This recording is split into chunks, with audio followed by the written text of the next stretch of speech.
What's going on, YouTubers? It's time for an action movie review. Right now I'm going to review Ong Bak the Thai Warrior. It was released in 2003 in Thailand. It was directed by Prachya Pinkaew. Features stunt choreography by the legendary Thai action movie film star Pumwaree, and it stars Tony Jaa, the world's premier international action star. Ong Bak is his breakout film, and he went on to star in the sequel Tom Yong-gun, also known as The Protector, here in the US. And right now he's filming Ong Bak 2. It was written by Pumwaree and Prachya Pinkaew. It stars Tony Jaa, Petchtai, Wongkamlao, and Pumwaree Yodkamol. If I mispronounced their names, please forgive me. The film starts in a small village in Thailand called Nong Pradu. A group of villagers have an annual festival where they worship a god named Ong Bak, who is protected in a Buddhist temple. It is there Tony Jaa is training under a monk in the ways of Muay Thai. At one point, one of the village's former residents steals the statue of Ong Bak and takes it back to Bangkok in the city to be sold in some kind of illegal black market deals with some gangsters. It is then that Tony Jaa's character is sent to the big city to retrieve Ong Bak before the festival starts, as the worship of Ong Bak is intimately tied to their agriculture. If Ong Bak is not worshipped, they fear that it'll bring about some sort of a drought or some kind of disaster, and they won't be able to feed anyone or grow any crops. Tony Jaa travels there, and then he runs into Humle, who's a former village resident whose father still lives in Thailand. Humle is a bit of a hustler. He spends most of his life hustling. It is not the life he describes in his letters back home to Nong Pradu.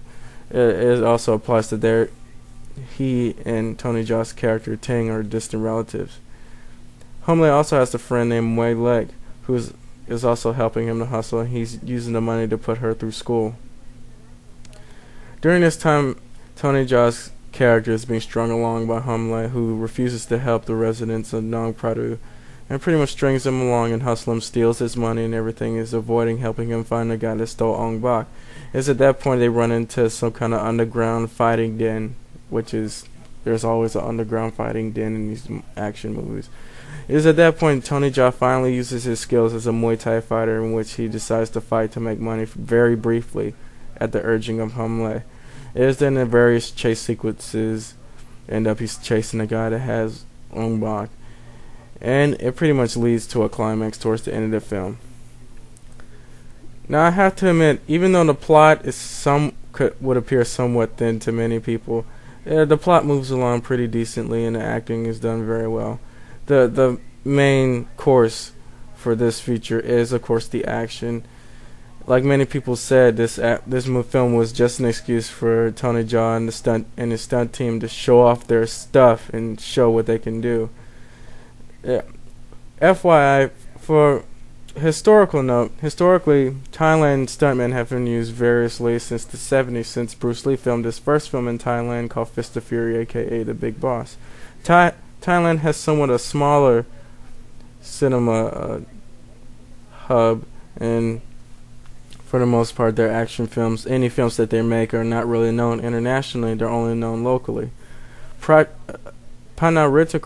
was the premier action star in Thailand who decided to make action films for his home country. It was at this point that Tony Jaa, who grew up watching his movies and watching people like Jet Li, Jackie Chan, and Bruce Lee, decided to train with Pumwaree in rice fields and in various farmlands of Thailand, and learning all these stunts. It was rumored that it's also been documented that many of the stunts and action sequences used in this movie were movements and sequences practiced and were come up with by Pumwaree and Tony Jaa both. And now that this is a movie that displays Tony Jaa's skills as a martial artist. Now, as it says in the trailers and in many reviews, is lacks CGI and wire fu involved in the action sequences. Everything that's done on screen is actually Tony Jaa and the stunt team doing it. And I have to say, this is some of the finest martial arts fighting I've seen in years in terms of action. This truly displays Tony Jaa's dexterity, his skill, and his strength. And anybody who hasn't seen it, I highly recommend this film. It may seem a little bit obscure since it's a Thailand action film, and hopefully that this one will lead to others being released here in the United States, which it already has. Panarithikai's older films like Born to Fight are also being released because of this film. For the most part, I prefer not to listen to the dub. I prefer to listen to the Thai version, listening to the Thai language. This is also the first time, admittedly, that I've heard the Thai language being spoken on film at all, and I thought it was very interesting. Of course, the actor who plays Humle, who's also known as comedic actor in that region, he does a very good and funny performance as this character, and he's a very lighthearted performance, brings something to the film that the otherwise serious Tony Jaa doesn't bring. They sort of play off of each other.